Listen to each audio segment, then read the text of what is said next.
Halo guys, Assalamualaikum warahmatullahi wabarakatuh. Waalaikumsalam warahmatullahi wabarakatuh. Di sini saya akan menjelaskan mengenai tentang kriminologi dan kejahatan. Nah, sebelum itu kami berdua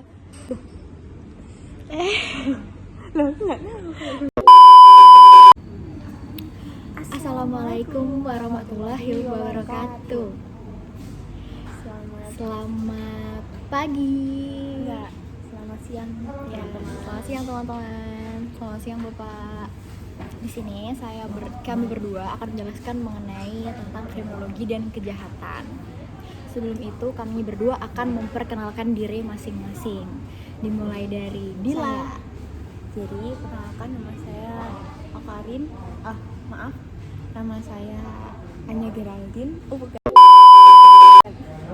Nama saya Putri Insyari dengan NIM 2020-416.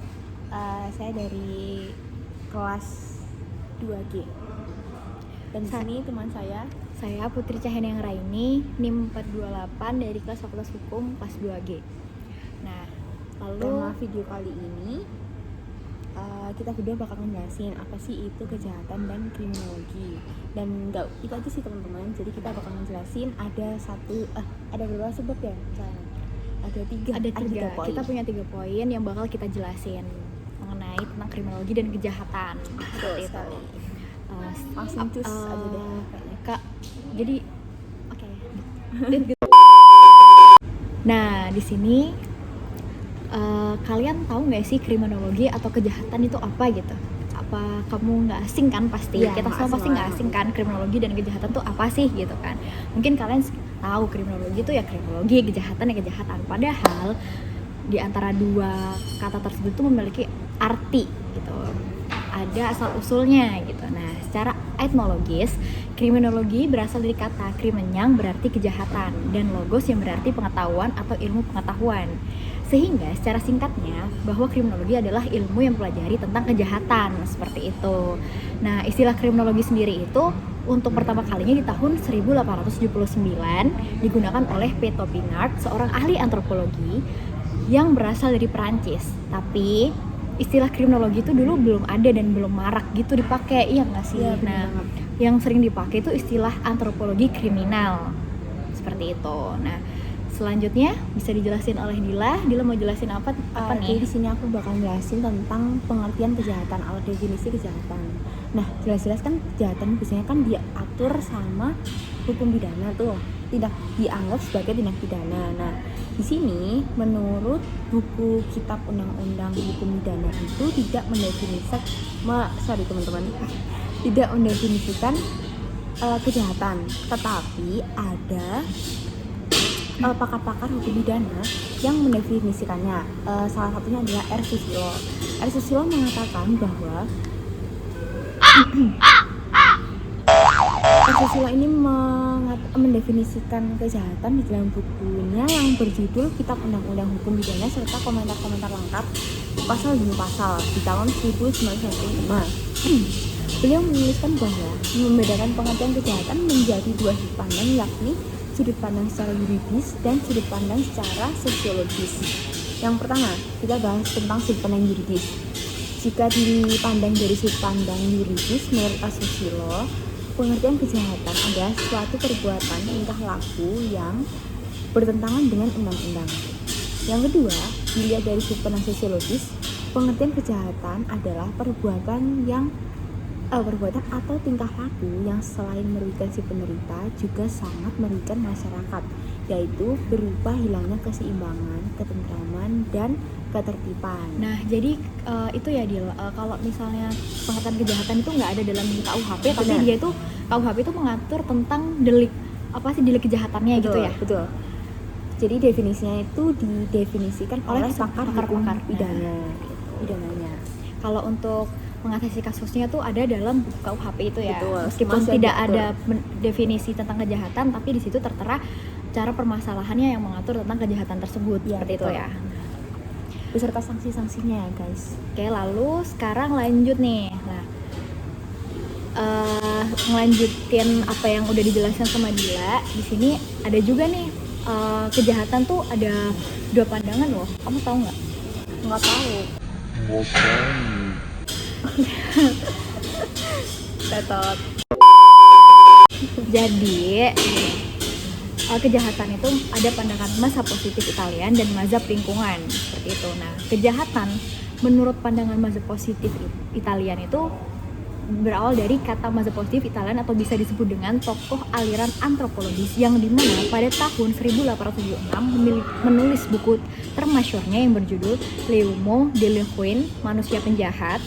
Nah, pada ajaran ini tuh dikenal dengan nama Lervan de Geboren Misdadigar. Jadi, teori ajaran mazhab positif Italian itu disebut teori tentang manusia penjahat karena kelahiran, seperti itu. Diingat-ingat ya. Jadi mazhab positif Italian itu teori tentang manusia penjahat karena kelahiran.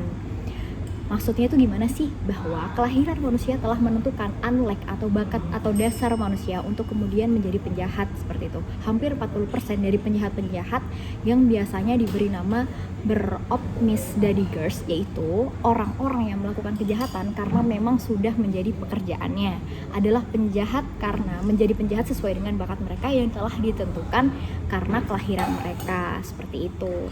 Lalu kayaknya waktunya Dila nih ngejelasin apa itu mazhab lingkungan. Jadi saya mau jelasin tentang kejahatan menurut pandangan mazhab lingkungan. Nah, mazhab ini bisa disebut juga dengan mazhab Perancis atau aliran lingkungan. Lahirnya mazhab ini adalah gunanya sebagai reaksi terhadap aliran antropologi kriminal. Nah, pada aliran ini, bahwa aliran ini menolak adanya orang jahat karena adanya pembawaan atau penjahat semenjak lahirnya. Sudah jelas ya, berarti kejahatan bukan bawaan dari lahir. Kenapa begitu? Karena ada dalam aliran ini berpendapat bahwa sebetulnya si penjahat itu tidak bersalah. Dalam mazhab lingkungan pun memiliki semboyan yang berbunyi the no is more cool than in race it. Nanti kita tulis di bawah ya teman-teman biar lebih jelas. Yang artinya adalah dunia lebih bertanggung jawab terhadap bagaimana jadinya saya pada diri pribadi sendiri. Maksudnya bahwa seseorang menjadi penjahat itu bukan dia dari manusia itu sendiri, tetapi dipengaruhi oleh lingkungannya. Misalnya karena susunan, corak, dan sifat-sifat masyarakat di mana penjahat itu hidup. Nah, makanya guys, teman-teman, kalau misalnya kalian tinggal di satu lingkungan yang mungkin kurang bagus, kalian harus bisa memiliki prinsip diri sendiri agar terhindar dari hal-hal yang negatif atau bahkan bisa mempengaruhi diri kalian. Benar bisa banget. Merubah pola hidup kalian. Benar banget. Nah, dikasih contoh ya, saya kasih contoh. Misal, nah saya tuh hidup dalam lingkungan atau perumahan yang memang dimana orangnya tuh tinggal berjejal-jejal seperti itu. Nah, di dalam perumahan ini tuh terdapat banyak kemiskinan, pendidikan kurang, terus jadinya aku jadi anak gelandangan, terus akunya jadi nggak punya duit, terus bawaannya emosi mulu, saya pengen ngejahatin Dila. Nah itu kan jadi alasan-alasan yang seseorang itu bisa melakukan sesuatu kejahatan seperti itu. Makanya kecuali kalau misalnya kita bisa menerapkan pribadi diri sendiri yang lebih kuat, itu ya nggak sih? Iya benar. Semua itu dari keimanan kita ya teman. Sebalik juga ke agama. Jadi di sini udah jelas ya bedanya kalau misalnya mazhab positif Italian itu dia berasal dari teori yang dari kelahirannya gitu kan. Tapi kalau misalnya mazhab lingkungan itu menolak dari kelahirannya gitu, nggak dari kelahirannya tapi bawaan. Dari lingkungan gitu. Dari lingkungan. Seperti itu. Lanjut. Kita masuk ke poin ketiga teman. Nah, mazhab itu apa sih tapi ya? Belum kita jelasin belum ya? Jelas. Teman belum pada tahu nih mazhab ini apa. Nah, mazhab itu apa sih? Mazhab tuh jadi mazhab adalah pendapat imam tentang hukum agama, tetapi kita bisa ambil garis besarnya yaitu mazhab memiliki pengertian bahwa pandangan atau pendapat tentang hukum yang berlaku dalam agama. Makanya tadi aku jembutin tentang balik lagi ke agama karena memang ini berdasarkan mazhab ya teman-teman. Ya, mazhab itu jadi pendapat imam itu tentang hukum agama gitu loh. Jadi garis besarnya itu pengertian bahwa pandangan tentang hukum yang berlaku dalam agama seperti itu. Nah, pada mazhab ini tuh dibagi menjadi beberapa bagian. Ada lingkungan alam, tokohnya itu ditokohi oleh Montesquieu. Nah, ada lingkungan sosial, tokohnya ditokohi oleh Lesage, Guittarde, Edwin, Sutherland, dan Davids. Nah, yang ketiga lingkungan ekonomi, tokohnya Fiturati, Colangiani, dan Webonger. Gitu. Nah, Kalau misalnya dari ilmu lingkungan sosial, tokohnya Lassagne itu dia menyatakan bahwa keadaan sosial sekeliling adalah pembenihan untuk kejahatan. Nah, sedangkan Tarde itu berpendapat bahwa kriminalitas bukan gejala antropologis, melainkan karena gejala sosial. Seperti juga lain-lain gejala sosial yang diperoleh oleh imitasi, seperti itu. Nah, lalu Tarde juga menambahkan nih bahwa semua perbuatan itu penting dalam kehidupan sosial dilakukan di bawah kekuasaan, seperti itu. Lanjut. Selanjutnya aku Nih, apa nih? nambahin tentang teori Teorinya apa saja ya? yang ada dalam mazhab lingkungan. Nah, di sini ada 5 teori yang termasuk dalam mazhab lingkungan. Yang pertama ada teori asosiasi diferensial yang tokohnya itu Hedwig H. Sutherland di tahun 1934. Di teori ini intinya mengatakan bahwa perilaku kriminal merupakan perilaku yang dipelajari dalam lingkungan sosial. Semua tingkah laku dapat dipelajari dengan berbagai cara. Sudah jelas ya, karena lingkungan sosial itu luas, jadi kita bisa mempelajari hal itu dengan berbagai cara. Berbagai tempat pun juga bisa karena kan lingkungannya luas. Nah, yang kedua ada teori anomi. Ini dari Emil Durkheim. Ya betul. Teori ini mengatakan bahwa setiap masyarakat terdapat nilai-nilai dan norma-norma yang dominan yang diterima sebagian masyarakat. Nah, nilai-nilai dan norma-norma ini diberikan di setiap lingkungan yang berbeda-beda, Tapi paling banyak diterima sama sebagian besar masyarakat gitu, Iya. teori dan nilai norma tersebut gitu. jadi teorinya. kayak lebih ke adat juga sih karena Iya. kan lingkungannya beda-beda tuh. Nah, Tapi terus- paling besar tuh paling diterima gitu nggak sih Betul. teori ini tuh? Jadi yang paling dominan itu pasti diterima oleh semua masyarakatnya. Nah, yang ketiga ada teori kontrol sosial dari Hirschi. Mengapa? Di teori ini memunculkan pertanyaan, mengapa orang-orang menaati norma atau tidak semua orang melanggar hukum? Nah, itu nanti kita bahas lebih lanjut. Yang keempat ada teori labeling, yaitu dari Frank Tannenbaum. Teori ini mengatakan bahwa cap yang dilekatkan oleh penguasa sosial terhadap warga atau masyarakat tertentu. Labeling udah jelas untuk label, berarti kan cap gitu ya teman-teman, biar nggak bingung. Labeling itu berasal dari kata label gitu, label Iya, ada betul. labelnya Kita gitu. sering nyebutnya dengan label merek, merek seperti itu. cap. Yang kelima apa nih yang terakhir? Teori tegang. Jangan tegang guys.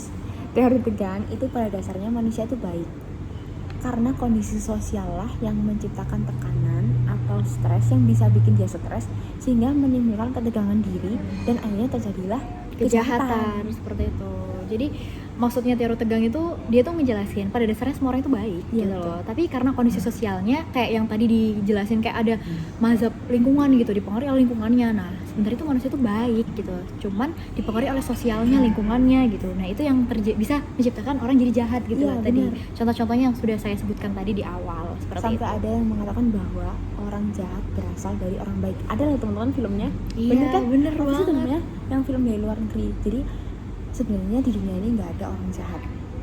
Semua itu karena faktor dari diri sendiri, lingkungan terutama. Lingkungan itu paling membawa pengaruh besar ke kehidupan kita. Makanya kenapa sebenarnya tuh lingkungan itu menurut aku tuh masih poin kedua sih Kak, yang lebih kuat itu dari pribadi sendiri nggak Betul. sih? Kita harus menguatkan Bener. kayak keteguhan diri. Kalau misalnya ada temen yang kayak gini jangan ikut-ikutan kayak gini, Betul. kita harus kuat. Kalau gitu kita harus kayak keluar dari jalur yang memang tidak baik gitu. Misalnya kita Betul. tahu nih lingkungan kita jelek, ya kita harus bisa keluar dari lingkungan tersebut gitu kan. Betul. Gimana cara diri kita mengendalikan diri kita gitu. Betul, maksudnya. itu mindset kita juga ya teman-teman. Semua ada di mindset. Terus pribadi, itu kan kata-kata tadi. Terus untuk yang beragama juga harus memegang agamanya dengan baik. Baik dan Karena kuat. Nah, iman kita sesuai dengan agama kita masing-masing. baik. Bener Kalau banget. kita megang iman kita secara maksudnya misalnya kita sebagai manusia harus menjadi umat yang beriman, yaitu teman-teman gunanya. Kalau kita beriman tuh kita bisa ngerti mana yang salah, mana yang benar. Terus kita juga bisa menjaga diri kita sendiri. Misalnya kita lagi jauh dari orang tua nih, kayak kakak nih, anak ulang tahun nih teman-teman. Nah, jadi kan dia bisa lebih jaga diri karena dia bisa memegang teguh apa dan mengendalikan diri aku sendiri gitu Iya. kan. Nah tadi itu ada tambahan juga dari mazhab lingkungan biar lebih jelas lagi gitu kan. Mazhab lingkungan itu dia tokohnya tuh oleh Lassagne gitu Iya. ya kan. Nah Susah dia tuh ya. dari Perancis gitu ya. Nanti aku tulis di sini karena memang namanya susah banget ya. namanya dari Terus Prancis. nah kejahatan dan penjahat itu dibentuk oleh lingkungan sosial, bukan dibawa sejak lahir. Seperti itu, beliau mengatakan seperti itu. Nah, pengaruh timbulnya kejahatan itu dapat bermula dari pendidikan, ekonomi, stratifikasi sosial. Pasti udah jelas banget itu kan, berarti kan itu dari lingkungan sosialnya gitu kan, yang berpengaruh gitu kan. Meskipun dia berteguh di punya pendirian teguh, tapi teori ini tuh mengatakan dari lingkungannya gitu kan. Betul. Gitu. Jadi ini lebih ke lingkungan kejahatan itu berdasarkan dari lingkungan. Nih contoh nih teman. Kalau misalnya balik ke pribadi, udah balik pribadi masing-masing kan. Beda-beda Ini sendiri ya. iya, Pribadi orang kan beda-beda tuh. Nah di sini kan mengenai lingkungan yang tadi Yata bilang, pengaruh timbulnya kejahatan dapat bermula dari pendidikan. Pendidikan memang nomor satu buat gimana ya, kan kita sekolah itu kan diajarin nih sama guru. Nah dari situ terbentuklah nilai moral kita, gimana kita harus membawakan diri di dalam lingkungan sosialnya. Itu pendidikan menunjang juga. Kedua, ekonomi.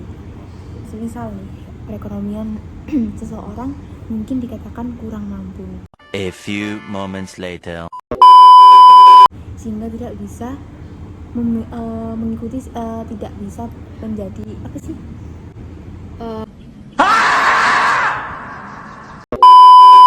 jadi kayak gini loh contohnya ya, aku beri contoh jadi ya. susah Sebenarnya kan ngomongnya teman-teman. orang-orang itu kan banyak ya, ada tahu nggak sih tiba-tiba orang itu mencuri kayu di hutan, terus mencuri uang itu demi untuk makan anak dan keluarganya. Betul. Gitu kan. Nah, ada. Betul. Nah kayak gitu contohnya, contoh paling gampang mungkin itu udah banyak banget kasus seperti itu ya. Sebenarnya itu ya itu yang dimaksud, semua orang itu baik sebenarnya, tapi dipengaruhi lagi oleh lingkungan sosialnya. Nah seperti itu. Dan jangan sampai ya kita semua kayak gitu. Kita harus bisa mengendalikan diri kita sendiri dan mencari lingkungan yang lebih baik ya gitu. Sebenarnya ada nggak sih Ca yang meskipun ekonominya mungkin dikatakan kurang, dia tidak kurang berpendidikan juga, tapi dia memiliki attitude yang baik, moral yang baik, nilai-nilai dirinya itu baik karena dia didasari dengan tahu diri. Oke guys, tahu diri itu memang penting dalam hidup kita. Tahu diri harus dipegang benar-benar. Oh ya, aku ini siapa, aku ini kurang pendidikan. Jadi jangan sampai kita misalnya udah tahu diri nih, jangan sampai kita merugikan orang lain. Gitu. Jangan sampai itu bikin kita juga dosa. Ya, nanti Orang kita lain. mending kita kasih contohnya aja di setelah video ini gitu ya, contoh-contoh kejahatan itu kriminal itu seperti apa, mazhab lingkungan seperti apa, dan contoh-contoh tadi kayak misal kasus-kasus yang sebenarnya orang itu baik terus Iya, ngelakuin benar. kejahatan, nanti Benar. kita kasih setelah video ini.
Nah, sekian, terima kasih presentasi penjelasan dari kami berdua. Jika ada salah kata yang disengaja maupun tidak, Emang kita sengaja.